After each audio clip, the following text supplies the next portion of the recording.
buonasera a tutti e benvenuti a questa presentazione inserita nell'ambito del Giorgione Off. E questa sera abbiamo qui con noi Antonella Favaro e con lei presenteremo il carteggio Shakespeare, che è il libro che ha vinto il premio Panda Noir 2024 al premio Giorgione. Ben arrivato. Grazie. Allora, una micro introduzione da parte mia, proprio personale. Nel lontano 2016 a Castelfranco nasce quello che adesso si chiama Premio Giorgione, allora Premio Prunola. Sono passati 8 anni, ma è come se ne fossero passati 80, visto quello che abbiamo passato, penso solo alla pandemia. Il premio è cresciuto costantemente e inesorabilmente. Io personalmente sono sempre molto onorato di far parte fin dall'inizio di questo meccanismo e di aver vissuto prima come concorrente le emozioni che si vivono seduti in platea quando cominciano a leggere le righe del tuo libro e capisci che hai vinto qualcosa, e le emozioni da giurato. Fare il giurato non è facile, per me almeno, perché ti arrivano 25 libri da leggere in meno di 2 mesi. E sono 25 libri a cui devi dare te stesso, perché loro possono ricambiare qualcosa e tu possa in qualche modo esprimere un parere su quello che stai leggendo. Quest'anno è stato ancora più difficile, perché la qualità, come è cresciuto il premio, è cresciuta anche lentamente la qualità del materiale che è arrivato, anche perché quest'anno non c'era più la categoria degli inediti, c'erano solo libri editi, quindi qualità molto alta, e questo ovviamente ha messo chiaramente in difficoltà la giuria. Nell'ambito dei noir e nell'ambito di questa qualità aumentata è emerso prepotentemente il carteggio Shakespeare che abbiamo qui di fronte e quindi l'opera di Antonella che questa sera andremo a presentare. Allora, la prima domanda non è voluto, ma fa esattamente il paio con la prima foto che vedo sopra il tavolo. Ovviamente io mi sono un po', come dire, informato su chi era Antonella, che peraltro ha una biobibliografia particolarmente ricca, cioè oltre ai suoi romanzi ha scritto molte cose in ambito storico-letterario, eccetera, e ha vissuto molti anni in una villa del 400 della sua famiglia, e da qua nasce sostanzialmente la tua passione per la ricerca storica. A questo punto raccontaci qualcosa di più, perché voglio dire, aver vissuto in una villa di questo tipo non è da tutti, credo. Con un giardino del genere. Infatti, grazie Cristiano. Figura. 2 cose quindi sulla villa. Sì, in effetti il fatto di essere nata qui, questa era la mia camera, ha influito tantissimo, diciamo che mi ha condizionato la vita, e quindi tutto quello che ho fatto da una certa età in poi, insomma, lo devo a questo. Se volete vi faccio un po' la storia della se avete tempo e pazienza.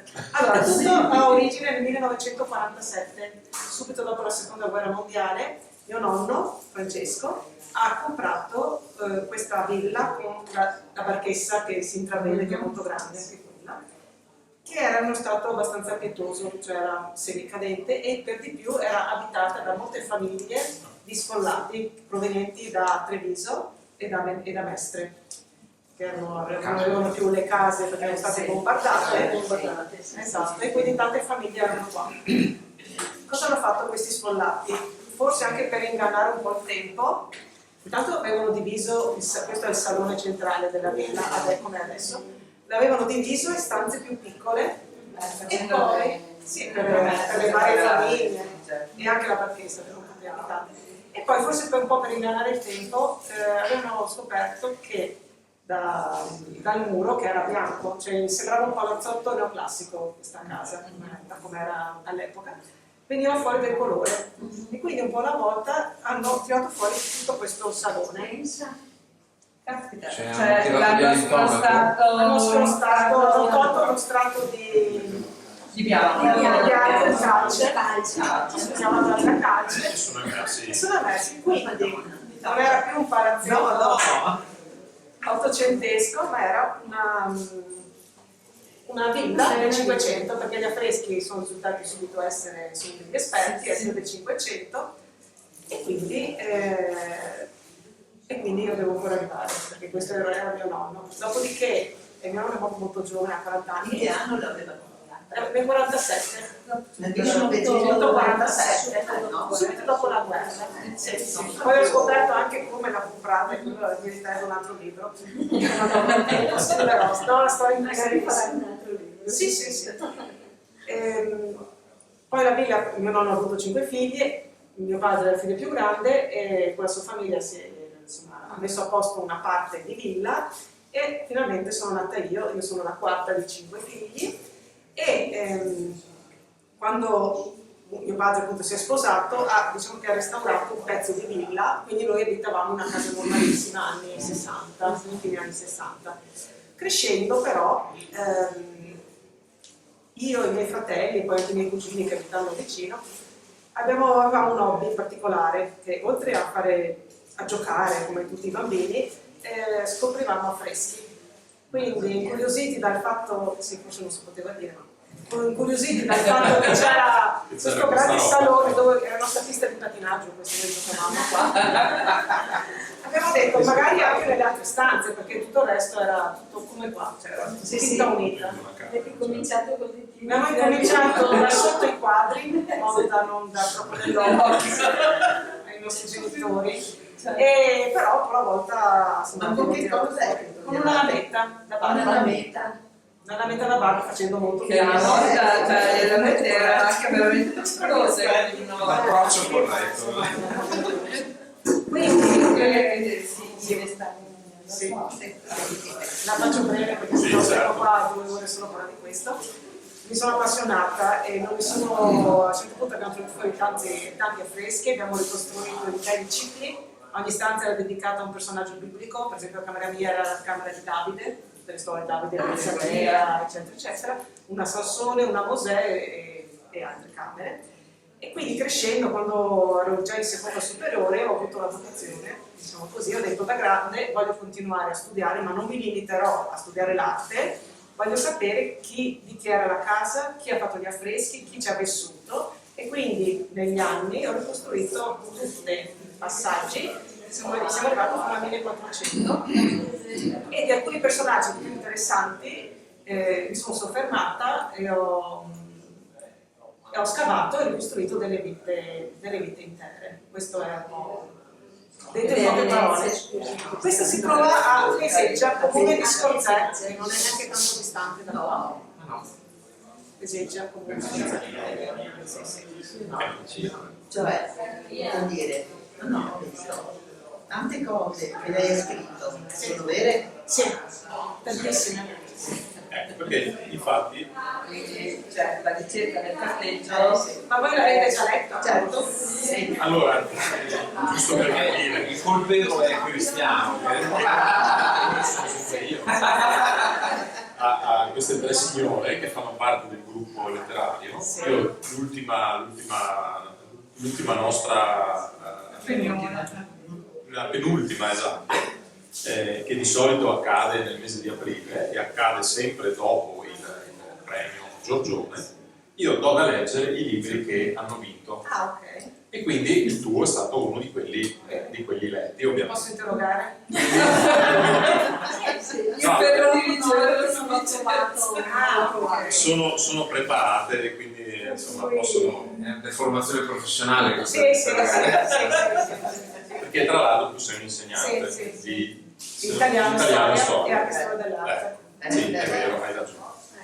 Ecco, però tra i nomi che ci sono scritti qua, oltre al tuo cognome, che è Sì. l'ultimo, vedo anche Moro e Bernardo. Sì. Moro e Bernardo che si intrecciano nel carteggio Shakespeare e quindi pian piano ci avviciniamo alla storia. Tu sei un'autrice che ha scritto, come detto, tante cose ve lo lascio solo vedere. Un affresco di casa sua. Ma ci C'è sono un sacco, bibliografia. esatto, c'è una bibliografia molto vasta, In vari saggi. tra cui alcuni romanzi, come I Cavalieri di Venezia, sempre pubblicato per Gaspari, come Il Patrizio e la Cortigiana, Sempre storie. Sempre storia di Venezia. e Il Carteggio Shakespeare. E non mi dimentico, anche sempre legato a Venezia, la vera storia dell'hotel di Shakespeare. Fondamentale. Quindi c'è un legame molto forte con ciò che arriva dalla tua, diciamo, dal luogo in cui hai vissuto e abitato, e la città di Venezia. Sì, assolutamente. Che legame c'è? Cosa ti lega in particolare a Venezia? Perché questa è una grande curiosità personale proprio. Sì, mi lega tantissimo. Allora, questa villa che voi vedete, a parte tutte le ricerche, abbiamo scoperto essere la casa dominicale di Giovanni Battista Bernardo, che qui vedete vestito di rosso, e Giovanni Battista Bernardo era un patrizio di Venezia, vissuto nel Cinquecento, e quindi costruendo la sua vita, con tutti i documenti, vi ho portato anche la sua dichiarazione di redditi, era ricchissimo, no, cosa mi lega a Venezia? Quindi lui, studiando lui, ho studiato tutte le fasi della sua vita, ho visto dove abitava, aveva un palazzo bellissimo a Bernardo sul Canal Grande, non so se lo conoscete, forse non l'ha sentito. È un palazzo universitaria. No, è un altro Cavernardo, più bello se posso usare dirlo. È un palazzo gotico del 400 con due ingressi d'acqua e sì, forse ce l'ho. E l'ultimo piano è di proprietà di Fiorello. Ah, sì? Eccolo qua. Caro. Ah sì? Poverino. Hai visto? Quindi ricostruendo la vita di questi personaggi, per forza di cose tu devi studiare la storia di Venezia, tutta la storia di Venezia, e quindi mi sono appassionata tantissimo perché è una storia E quella lì era bellissima. il palazzo di Questa era la casa di Bernardo, la casa da Stazio, la casa principale, e casa mia invece era solo la casa dominicale di campagna, era Villa. Loro la chiamavano casa dominicale. Era normale in quegli anni. Sì, I se volete. signori avevano la casa in campagna. Sì, eccola qua, sotto questa è la dichiarazione dei redditi dove si elencano le case che possedeva, ne possedeva tantissime. Come viene chiamata la casa dominicale? Sotto Mestre, in villa di Peseglia, Campio 38, con una casa appunto, nel senso che sì, casa che non deve aver frequentato tantissimo perché era veramente un personaggio impegnato sì, nella politica, come il buon Patrizio, sì. Quindi era capitano, per esempio capitano di Vicenza, non so se conoscete questo edificio, conoscete Vicenza? Voi che siete di fronte alla loggia Palladiana, no scusate, di fronte alla basilica Palladiana c'è questa loggia, sempre del Palladio, la loggia del capitano, che si chiama anche loggia Bernarda, perché è costruita con i soldi di Giovanni Battista Bernardo. Personaggio. Ecco qua, c'è anche il nome scritto qua. Ecco, quindi era un personaggio interessantissimo. Ecco. Ti chiamava le belle cose, l'arte. Esatto. E quindi studiare lui, poi ho conosciuto un altro del 400, un certo Cristoforo Moro, per forza di cose ti impari, conosci e più vuoi conoscere della storia di Venezia. Quindi quasi tutte le mie ricerche riguardano Venezia. Ma direi che anche i tuoi 4 romanzi Sì. sono praticamente tutti incentrati Sì. hanno come sfondo Venezia. Sì. E questo libro è sicuramente parte della copertina, ma Venezia è molto presente, assolutamente. Allora, per non allontanarci troppo dal libro, anche se ce ne sarebbe chiaramente il motivo, senza svelarci troppo ovviamente, se ci racconti qualcosa di questo carteggio Shakespeare. Allora, soprattutto la signora, è un giallo che corre su 2 binari. C'è una storia ambientata nel 2015 e parallelamente un carteggio ambientato a fine 500 inizi 600. In giallo quindi c'è una ragazza trovata morta nel Canal Grande, la sua migliore amica, nonché coinquilina, aiuta le indagini e poi bisogna scoprire appunto chi è stato l'assassino. Una volta scoperto chi è stato l'assassino si faranno altre indagini e altre scoperte. Ho visto anche il video che lei ha fatto con la mano nell'aria. Sono io quella mano.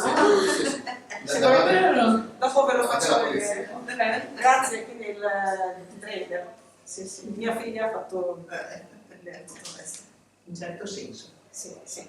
Mi ricordo una domanda. Sì, di raccontarci un po'. La trama, sì, quindi è un classico giallo dove c'è appunto una vittima e bisogna scoprire, poi c'è la polizia, però parallelamente c'è la storia di Shakespeare, possiamo anche dirlo, il carteggio Shakespeare, e uno si chiede cosa c'entra questa storia con tutto il resto, e se avrà pazienza, dopo un po' le due cose Capirà. confluiranno. Infatti, è Assolutamente. quello che uno quando lo legge si chiede, Si veramente, chiede, sì, sì. nei primi Sì. capitoli. Poi è quella storia che ti avvince, che ti porta alla fine.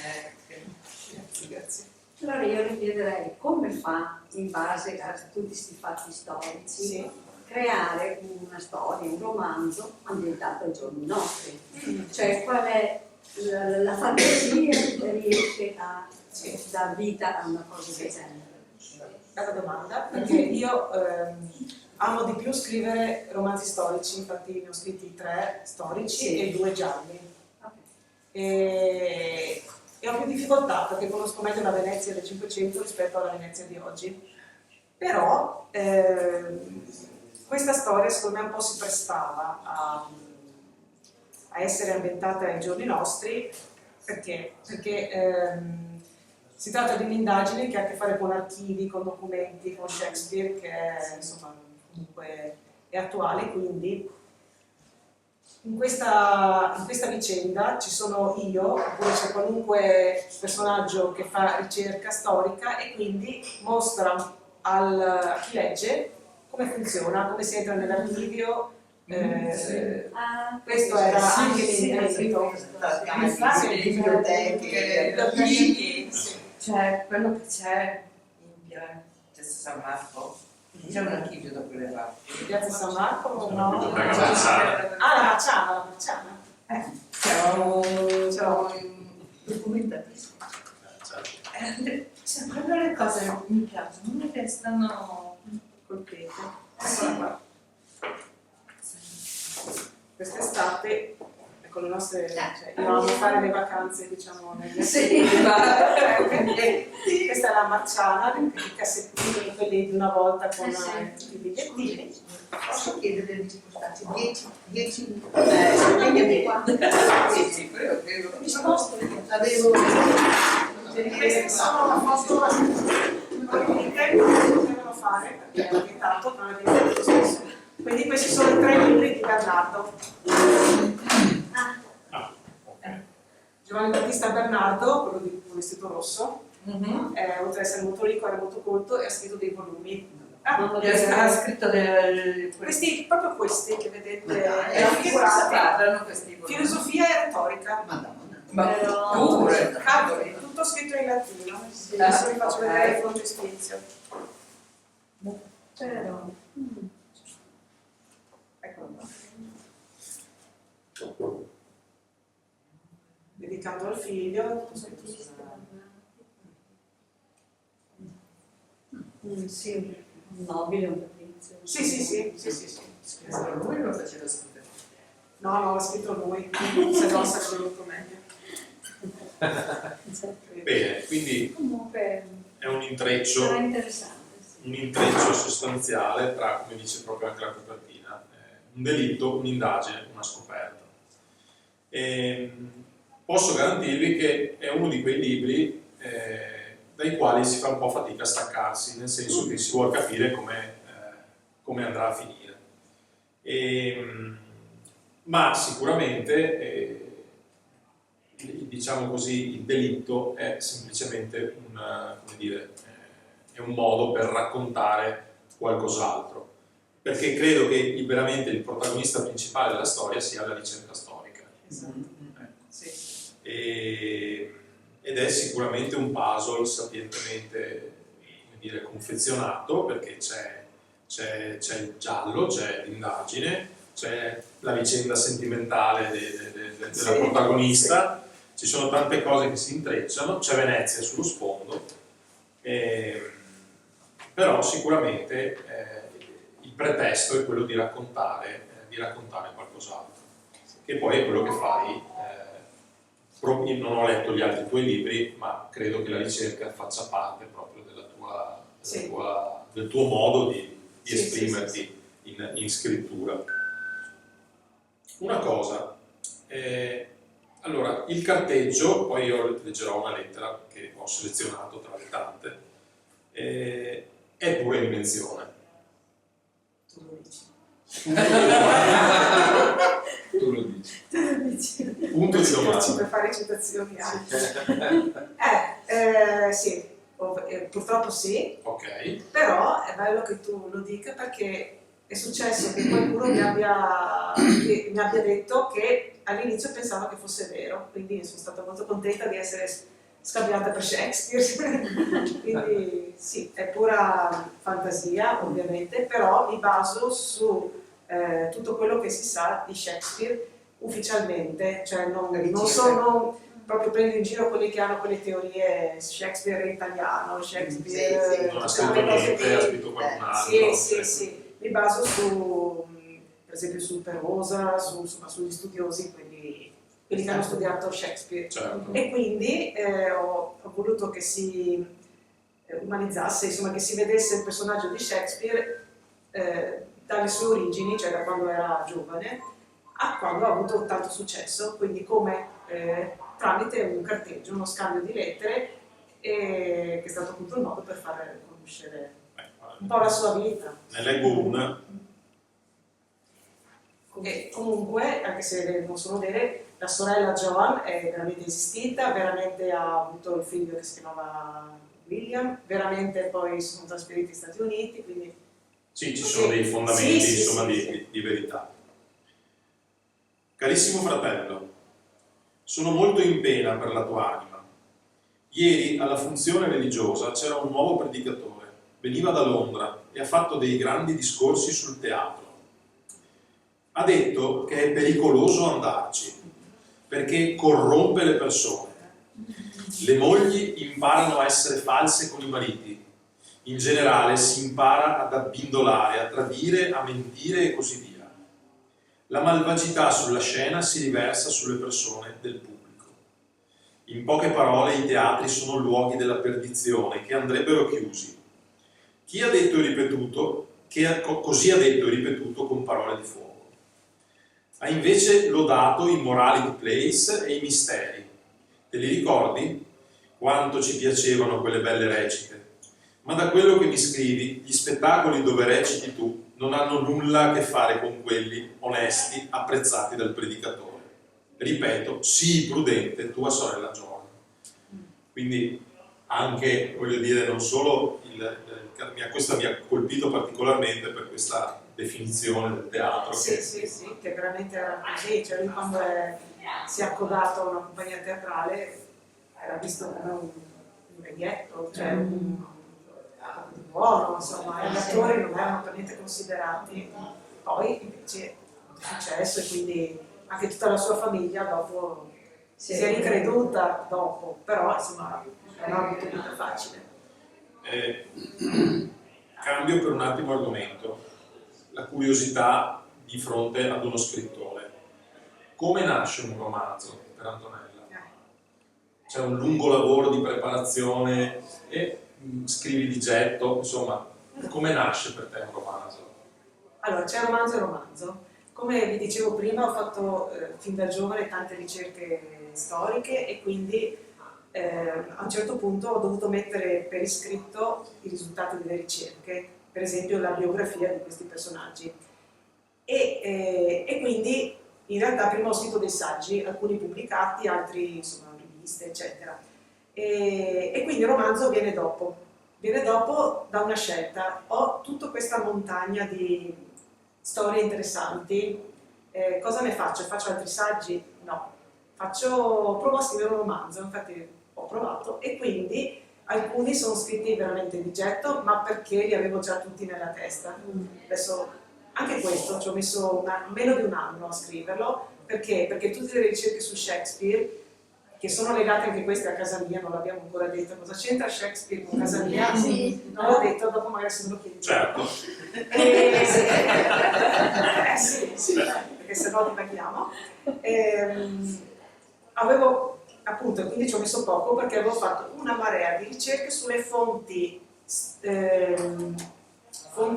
scritte ma anche non scritte di Shakespeare, perché Shakespeare ha ambientato 5 opere nel Veneto, cioè, se vuoi parliamo anche di questo, e quindi avevo interesse a studiare queste cose perché è collegato con casa mia, però mi ero fatta, avevo un po' di cultura. E invece per gli altri libri, uno è la biografia di quel Bernardo, che è un romanzo storico ambientato nel 500, Patrizia la Cortigiana, e altri sono, il primo che ho scritto è più simile a questo perché è un giallo, Cavalleria di Venezia, che proprio è un giallo dove sono io la protagonista, una professoressa di storia dell'arte, che scopre, che fa le ricerche che ho fatto io sulla casa e c'entra con la marcianità di Venezia, perché San Marco, al di là delle storielle che sappiamo tutti, è qualcosa un po' di più profondo, insomma. E anche lì è ambientato ai nostri giorni, più un piede nel 500 durante la guerra di Cambrai. Quindi sì, tutto quello che scrivo è frutto già di ricerche, perché veramente ho una certa età e anche ho iniziato molto giovane e ho frequentato abbastanza archivi, sono andata anche all'Archivio Segreto Vaticano a trovare dei documenti, e quindi avendo tanto materiale non si sta tanto. In questo caso raccontare la vicenda gialla, che era di pura fantasia e invenzione, Facile. è stato facile? Sì, la parte più facile è quella. Infatti certe volte leggo dei gialli normali e dico, beh, ma cosa ci avrà messo a scrivere? Cioè nel senso non è così complicato, che questo non è complicatissimo, altri che ho scritto sono ben più, cioè dietro c'è uno studio un po' più, soprattutto dei documenti inediti, insomma, un po' più faticosi, diciamo. Veniamo al legame di Shakespeare con casa tua. Sì. Credo sia legato, se ho letto bene il libro, Sì. all'ultimo cognome che è riportato, Moro. che cioè Moro, Cristoforo Moro, Sì. che probabilmente si lega anche a un altro libro che hai scritto, Sì. cioè la storia di Otello. Esatto, si lega al saggio. Si lega a quel saggio. Esatto. Allora, raccontaci. Sì. A un certo punto, negli anni 90, mio padre ha deciso di restaurare la villa. Quindi ha restaurato la barchessa e sono andati a abitare nella barchessa. E nel frattempo io ero già grandicelli e quindi ero interessata a tutta la storia della villa, e si è scoperto, sia dalla facciata, che adesso cerco, si è scoperto che in realtà non era una villa veneta del 500. Perché? Perché sulla facciata affioravano affreschi del 400 e soprattutto finestre del 400. Qua si intravedono solo, qua si intravedono degli archi gotici e degli affreschi. Cioè tutto quello che vedete sono i vari strati delle varie epoche. Su tutti e 4 lati abbiamo trovato anche delle finestre intere, gotiche. E quindi vuol dire che la villa non era del 500, nonostante tutte le nostre ricerche. Facendo altre ricerche in archivi, eccetera, ho scoperto che apparteneva a un certo Cristoforo Moro nel 400. Di prima di Bernardo. Prima di Bernardo. Okay. E questo Cristoforo Moro, secondo uno studioso dell'Ottocento, sarebbe l'ispiratore dell'Otello di Shakespeare. Secondo uno studioso E quindi cosa ho fatto? Io ho in questo saggio ricostruito tutta la vita di questo personaggio, che è una vita veramente interessantissima, avventurosa, ha combattuto, ha fatto tante cose per Venezia, E poi un capitoletto ho approfondito questa curiosità e da lì appunto ho incontrato Shakespeare e quindi mi sono interessata a capire perché doveva essere lui l'ispiratore, un uomo del 400, eccetera. E insomma, a partire dal cognome Moro, perché Otello è il Moro di Venezia, e poi tutta una serie di altre o coincidenze o altre cose. E quindi mi sono dedicata anche allo studio del rapporto tra Shakespeare e Venezia, che è interessantissimo.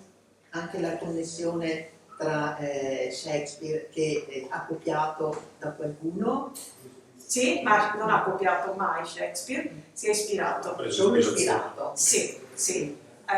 Può aver copiato dei nomi, può aver copiato delle trame, ma per esempio per l'Otello, torniamo all'Otello, si è ispirato a un'opera letteraria, a una novella di un certo Giovanni Battista Giraldi, detto Cinzio, che ha scritto appunto una novella dove si parla del Moro, si parla di Desdemona, e quindi la trama è molto simile, quasi uguale, però Perché nel libro quasi quasi si pensa che Shakespeare avrebbe copiato sì, da qualche novella di ma questo autori lo italiani. faceva Shakespeare, lo facevano tutti ispirarsi alle novelle di autori. Per ogni opera c'è una novella a cui si è ispirato, compreso questo.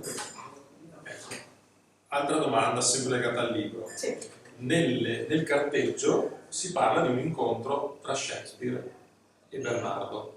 Sì, sì.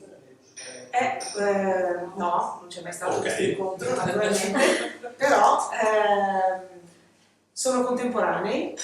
Shakespeare viveva a Londra, Bernardo, allora i patrizi veneziani, i buoni patrizi erano mercanti principalmente, non erano come i nobili di terraferma che vivevano sulle terre, eccetera, quindi lavoravano veramente. E quindi anche i Bernardo sicuramente avevano delle imprese commerciali da qualche parte, Candia per esempio. Non ho trovato nessun riferimento all'Inghilterra, però nella mia fantasia ho potuto far sì che fossero dei mercanti che andavano in Inghilterra. Cappelli. Inghilterra, quindi anche a Londra. Sì, cappelli perché la sorella di Shakespeare ha sposato un mercante di cappelli, questa è storia vera. Quindi ho unito la storia vera con qualche aiuto, qualche aiuto di fantasia. Così funziona. Se no sarebbe un saggio. Sì. Sì. Esatto, assolutamente. È divertente mescolare. Molto. Molto. Stimola. E tra l'altro quello che emerge sempre dalle lettere è l'immagine che si aveva in Inghilterra della città di Venezia, come di un luogo assolutamente incredibile, quasi leggendario. Sì, per questo Shakespeare ha scritto tante opere legate a Venezia, Mercati di Venezia e l'Otello, poi a Padova la Bisbetica Domatica, a Verona Romeo e Giulietta e i due gentiluomini di Verona. Perché? Perché appunto l'immagine che arrivava a Londra dell'Italia, ma soprattutto di Venezia, era di un posto, un paese delle meraviglie da un certo punto di vista, cioè la culla della cultura, ma anche l'opposto, perché era la terra dove in Italia c'era il Papa e in quell'epoca il Papa non era assolutamente in rapporti con Elisabetta che era protestante. E quindi c'era questo diciamo amore-odio, ma andava tantissimo di moda, cioè non era solo Shakespeare ma anche altri appunto che scrivevano tantissimo su Venezia perché dovevano fare continuamente opere nuove per il nuovo pubblico e quindi attingevano a queste novelle, a questi altri racconti e soprattutto l'Italia andava proprio di moda. Allora, io ho un bellissimo ricordo di un insegnante di italiano che mi ha trasmesso l'amore per l'arte, per la letteratura, eccetera. Tu riesci un po' a contagiare i tuoi studenti? Non lo so, spero di sì. Cioè io... Questo qua lo tagliamo dopo. Sì, diciamo che in classe cioè io mi diverto molto, faccio molto teatro, tra virgolette, nel senso che non sto in seduta quasi mai, sono sempre in giro alla montagna. Sì, sì, sì. E quindi spero di sì, insomma c'è più di qualcuno appassionato. Essendo io, sono di ruolo su storia dell'arte, ma insegno italiano perché ho l'abilitazione, quindi faccio un italiano molto artistico, cioè io continuamente faccio vedere quadri, collego, non so, il fototasso e quindi collego con il barocco e quindi aiuta molto questo a affermare i concetti sia in storia, cioè per me la storia dell'arte comprende tutto, comprende la letteratura, comprende la storia e quindi spero di sì, infatti qualcuno ama molto la storia dell'arte nonostante io insegni italiano e storia. Beh, sono degli alunni fortunati, degli studenti fortunati sicuramente. E un'altra curiosità, hai mai pensato nel tuo percorso di scrittura di scrivere qualcosa che fosse completamente lontano dalla ricerca storica? No. No. Non credo. No, io adesso ho altri 2 romanzi ancora da pubblicare Okay. e poi ne ho uno iniziato che parla di Raffaello e di un quadro scomparso, quindi siamo sempre lì, sempre in ricerca, no? Sempre arte. Per ora finché non mi stanco, finché ho materiale vado avanti così. Poi non lo so, Okay. perché uno scrive quello che sa. Certo, no, ma assolutamente. E un'altra cosa invece, legata più tipicamente al libro. Allora, il libro ha una caratteristica che chi l'ha letto ha sicuramente notato. Ad un certo punto si parla di un delitto, c'è un'indagine, si scopre l'assassino. In tutti i gialli di solito finiscono con questo tipo di situazioni. In realtà il libro non finisce. Perché non finisce? Perché inizia il bello, cioè dal mio punto di vista, cioè è tutto finalizzato a, cioè uno studioso, uno che fa ricerca d'archivio, cos'è che sogna? Di trovare un documento, uno scoop, ecco, e quindi trovare l'assassino, già quello è fare una ricerca, però almeno per quanto mi riguarda la scoperta più bella è quella di un documento, di qualcosa, e quindi mi piaceva appunto accompagnare il lettore a trovare insieme con me uno scoop, qualcosa. Bene. Un'altra sorpresa sui denti. Sì. Non rischiare di spoilerare perché altrimenti... Beh, dei tuoi progetti futuri forse ci hai già accennato, quindi Sì. hai altri 2 romanzi in 2 uscita. romanzi già pronti, uno iniziato e un saggio, perché avevo detto mai più saggi, però no, mi è venuta voglia di scrivere un saggio, perché appunto facendo ricerche poi certe cose si prestano di più al saggio, quindi sarà la biografia di Veronica Franco, che è una celebre poetessa e cortigiana del Cinquecento, cui ho dedicato un romanzo, non perché l'abbia scelta, ma perché collegata sempre col Bernardo. Giovanni Battista Bernardo l'aveva conosciuta e quindi Siamo in quell'epoca. siamo sempre nella metà del Cinquecento, sì. Un altro romanzo che ho scritto che che pubblicherò più avanti, è ambientato invece nel 400, quindi è su Cristoforo Moro, sul primo abitante di casa mia, e forse il prossimo che uscirà invece è ambientato nel 1813. Sempre a Venezia. È metà Venezia e metà Roma, sempre dedicato a un abitante di casa mia dell'Ottocento che era un pittore, Bernardo, di cognome anche lui, era il grande amico di Francesco Hayez, che è il famoso pittore romantico del bacio, ed erano amicissimi, compagni di scuola, di accademia.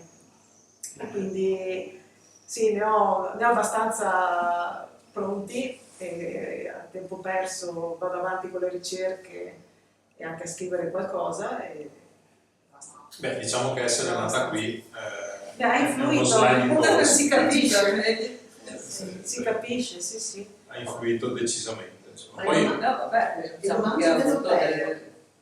Scusa.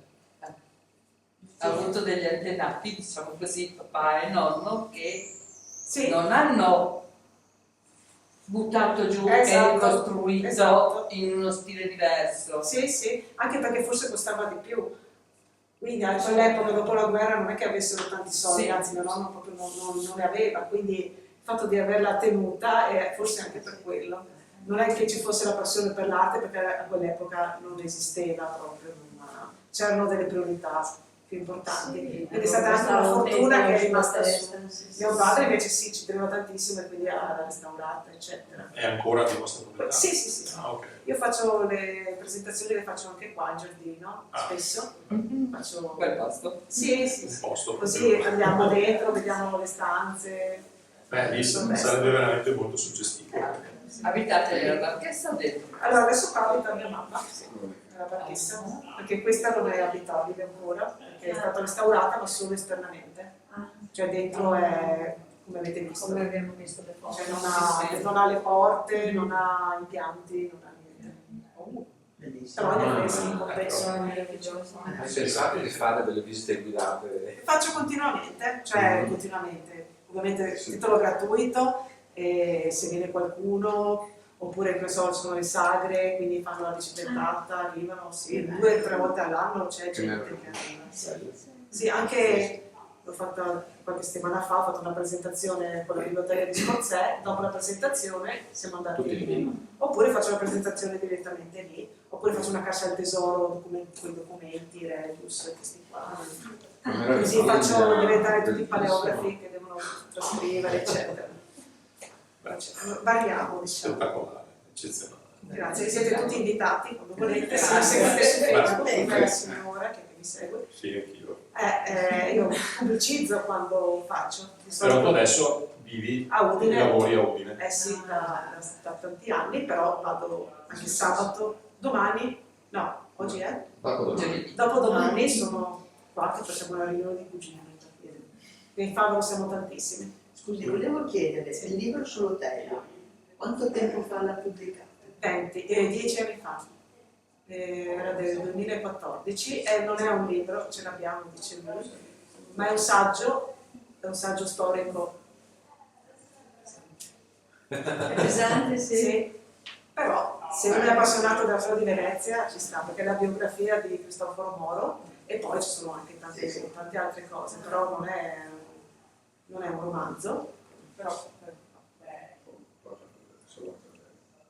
Cristoforo Moro che c'è anche qui. C'è anche qui, però qua passa un po' in secondo piano, insomma, è solo accennato. Fa parte, diciamo Sì, così, sì. del percorso di Sì, ricerca sì. della Posso prendere protagonista. un Certo. libro che ho qua in borsa, dato che l'abbiamo nominato. Ecco, ce l'ho fatto che dopo volevo regalarglielo.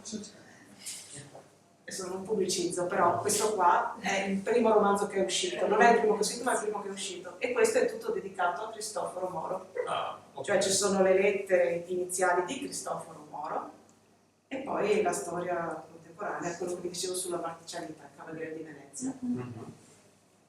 Bellissimo. Che mi Le avete copertine sono Eh? un po' simili, le copertine. Sì, perché è lo stesso pittore. Ho una stesso domanda pittore. sulle copertine. Le copertine le ha scelte lei? Allora, si vede che le ho scelte io e l'editore non era tanto d'accordo, però mi è venuto incontro. Aveva fatto per questo una copertina molto più bella, però mi ha accontentato, nonostante io sia d'accordo che quella che mi aveva proposto lui era più bella, perché quasi gli altri libri hanno sempre Nerling, che è Sempre un questo po' la pittore. linea, sì. Sì, e quindi anche il saggio sempre un dipinto di Nerling che è uno di questi. Non abbiamo parlato di questi dipinti, questa si intitola La casa di Otello. Ah, sì. E quindi c'è un motivo un motivo che non è economico, ma è legato al contenuto dei libri, eccetera. Per quello. Dimmi. Ma in caso si chiama Camoro Bernardo Morchio Favaro, cioè Morchio da dove? Abbiamo saltato. Perché Abbiamo abbiamo saltato saltato Morchio, effettivamente. Morchio, però se tu leggerai questo libro troverai anche Morchio, che sono i proprietari. Allora, prima c'erano i Moro nel 400, metà 500 Bernardo fino a metà 800, poi arrivano i Morchio, che sono quelli che la trasformano in edificio neoclassico, e l'ultima delle Morchio lo vende a Favaro, Ha venduto a Favaro. mio nonno, che lì Sono è scrivere della la storia. successione dei proprietari. Esatto, perché i nomi delle ville, questo è il nome che dà Legge Ville Venete, che fa parte della soprintendenza di Venezia, metti i nomi, le ville si chiamano più nomi. Sì. Domanda personale, posso? Sì. come fa a conciliare ricerca, scuola? Ma sembra famiglia? tanto, perché io sono molto impegnata a scuola, cioè non so credo, se infatti, sapete stavo sentendo di fare Lei- l'insegnante, per sì, cui- infatti, cioè non c'è un attimo di respiro, verifiche, eccetera, adesso sono scrutini, però io ripeto, sono partita presto perché già in seconda Prima di fare superiore, l'insegnante, in seconda superiore già avevo iniziato a fare ricerche d'archivio, comunque quindi sono cose già sì, quindi una volta Durante le avviate, vacanze. insomma, così. adesso sì, beh, Durante le l'estate vacanze scorsa scolastiche all'epoca. sì, ma anche insomma qua abitavo anche abbastanza vicino a Venezia, adesso da quando sono a Udine, che sono più di 30, dal 92 sono 32 si anni sente che anche sono a Udine, dall'accento. e quindi si sente che ho l'accento udinese un po'. Mia mamma è di Grado, quindi Sì. insomma, un po' dell'accento friulano lo riconosco, insomma, nel tuo Come io parlare. sento il Veneto adesso che Sì. prima. E quindi diciamo che è diluito negli anni, cioè tutte queste ricerche che mi ha chiesto. Sì. Concilio così, poi abbiamo 2 figli che adesso ormai sono grandi, che adesso ho anche più tempo, e quindi sì, quando erano piccoli era sì, nei ritagli. Le faccio i complimenti Sì, perché sì, sono sì, molto sì. impegnativo, Sì, una sì. cosa Però così, ripeto, anche scrivere i sì. libri e tutto. Ma il saggio ci ho messo 10 anni a scrivere il saggio, non sono pochi. Questi più o meno un anno, il primo, quello che non ci ho messo tantissimi anni, però lo pubblicherò per ultimo. Sì, sono tutto in ordine sbagliato. Anche i romanzi di cui parlavi che Sì. usciranno, uno ambientato nel 400, Sì, e uno è per ambientarlo nel 400 bisogna Sì. insomma, conoscere bene Sì, com'era perché all'epoca, è perché diversa dal altrimenti- 500, la Venezia del 400, molto diversa. Anche le istituzioni, non so, una era maggiorenne, a un certo punto a 18 anni, poi ero cambiato a 25 anni. Allora, siccome io sono abbastanza precisa, non voglio sbagliare, quindi ci sono tante cose da studiare, da approfondire, perché Venezia è veramente complicata, ma tanto interessante. Bene, Bravissima. Avete domande? è il momento di farlo. Se no vi faccio un indovinello. Ecco qua. Ecco così. Dove siamo? Giulietta. A La Giulietta. A Verona? Balcone di Balcone di Il Giulietta. balcone della Giulietta. Perché questo non so se siete mai stati qua. Ecco, Sì. questo è il secondo luogo a Verona più visitato. E perché? Perché è il primo, penso che sia l'Arena, Penso. o i musei, non lo so, immagino. No, questo cosa c'entra questo? Beh, intanto perché appunto Shakespeare ha ambientato qua. Sì. Sì. Ma a Venezia, prima di questo è degli anni, mi pare che sia stato creato, perché è tutto creato, degli anni del 29-30 del Novecento, ma a Venezia non tutti sanno, anzi quasi nessuno sa, che c'era la casa di Desdemona e la casa di Otello. A Venezia? Questa è la casa di Otello, sì, Ok. Palazzo Guoro ai Carmini, qua si vede la chiesa dei Carmini nell'angolino, e la casa di Desdemona, un'altra slide che adesso troverò. Tutte cose Però- che trovate anche nel libro. Sì, sì. La cosa interessante è che non hanno avuto successo. Non hanno avuto Come successo. quello di Giulietta Romeo. Hanno avuto solo un breve successo nell'Ottocento, quando quello scrittore ha ipotizzato la storicità dell'Otello, di Cristoforo Moro, e quindi probabilmente i gondolieri, questo è come adesso, questo. Ah, quindi sono tuttora Sì, solo che non è più gotico, questo non c'è più, però è rimasto il taggio. Ecco la casa di Desdemona, guarda. Questa è la casa di Desdemona, non so se riconoscete il palazzo, tutto c'è ancora tale e quale. Su Canal Grande, No. di fronte alla Chiesa della Salute, si chiama Palazzo No. è scritto, ma non lo sì, sì. Comunque il pittore, che è sempre Nelli, questo delle copertine, ha messo la gondola con lo stemma Moro, di Cristoforo Moro, proprio perché all'epoca appunto c'era questa ondata di entusiasmo per la storicità dell'opera shakespeariana, che poi è andata a calare. Che meraviglia. Non ricordo più cos'è questo stemma. Questo è lo stemma del palazzo. La famiglia più numerosa di Venezia dell'epoca. Aspetta, Vogliamo- le mie? No, No. ce n'è uno ancora più. Oh, aspetta. Questo momento un lapsus. Contarini, i contarini erano tantissimi. Contarini, Ramo Fasan. Fagiano. Quindi se andate a Venezia, andate alla Madonna della Salute, di fronte vedete un palazzetto, era una ex torre dove si chiudeva il Canal Grande con la catena. C'era il palazzetto. Bene. Grazie mille. Abbiamo scoperto anche qualcosa perché Infatti, Sì. questo per dire, cioè, tutte queste cose ci sono anche nel libro, quindi sì, si sì. scoprono delle cose che infatti leggendo io dicevo ma bisogna fare un giro per Venezia col libro in mano e cercare i posti. Sì, prossimo anno. Assolutamente. Ed è il motivo per cui sicuramente leggendo il carteggio uno ha la sensazione che sia effettivamente reale, che sia vero. Questo Sono è contenta. garantito. Grazie. E poi io personalmente l'ho scoperto andando avanti e informandomi un po' che effettivamente è un'invenzione, però sembra assolutamente reale. Grazie. Quindi quello che abbiamo premiato non è stato semplicemente un noir, ma un libro con un respiro veramente molto ampio ed è il motivo Io infatti vi ringrazio perché io ho partecipato, però ho detto sicuramente non vinco perché non è il classico giallo noir dove c'è l'assassino eccetera, e quindi sono rimasta veramente colpita e ho detto bravi, cioè nel senso hanno usato qualcosa di diverso, non convenzionali. Ma sa che a un certo punto ci si dimentica del delitto. Ah, ok. Sì. O no? A me ha dato questa Ma sensazione. infatti Sì, a un certo l'intenzione- punto Vai ci si secondo dimentica. piano, vai secondo Sì, va piano. in secondo piano, ci si L'intenzione dimentica un po' del nostra, che è delitto. poi quella che si vede, cioè nel senso che poi è quella che ha successo presso il pubblico, non è quella di premiare dei libri che abbiano particolari caratteristiche.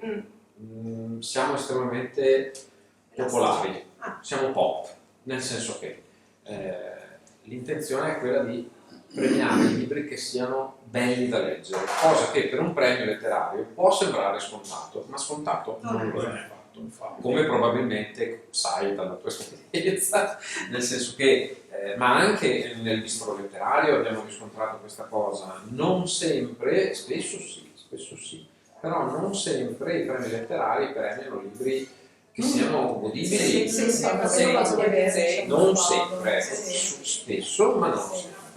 Invece il nostro intento è proprio questo, cioè quello di andare incontro ai gusti del pubblico, perché né io né Alessandro né lui ci guadagniamo un tubo, quindi non ci interessa fare marchette, andare a prenderci dei favori, perché tanto non ci guadagniamo niente, quindi allora tanto fa di premiare bei libri da leggere, e devo dire che all'interno della giuria di quest'anno è stato quasi un plebiscito. Quasi un plebiscito. Sì, nel Panda Noir c'è stata una chiarezza notevole, diversamente dalla narrativa. Nella narrativa è successo di tutto, però nel Panda Noir no. Nel Panda Forse Noir perché era un po' diverso. non lo so, perché io faccio un foglio Excel, come vedrai, nel senso che... Non mi hanno detto che nessuno sapeva niente. No, nessuno sa niente, ma neanche io, nel senso, neanche i lettori, poveretti. Io devo dire, ormai ho fatto giurato per 7 volte e io salgo sul palco e leggendo la scaletta della serata scopro chi ha vinto. Sì. Perché io prima non lo so. È fortissimo. Io so a chi ho dato i voti e che voti ho dato, e di solito la prima cosa che faccio dico, guarda, questo l'ho beccato. Questo l'ho beccato, sì, è vero. In questo caso, nel caso del noir, il voto più alto l'avevo dato al tuo libro e il secondo voto più alto l'ho dato a chi ha vinto la menzione d'onore. Perfetto. Lì proprio, Eravate nella narrativa ho sbagliato totalmente.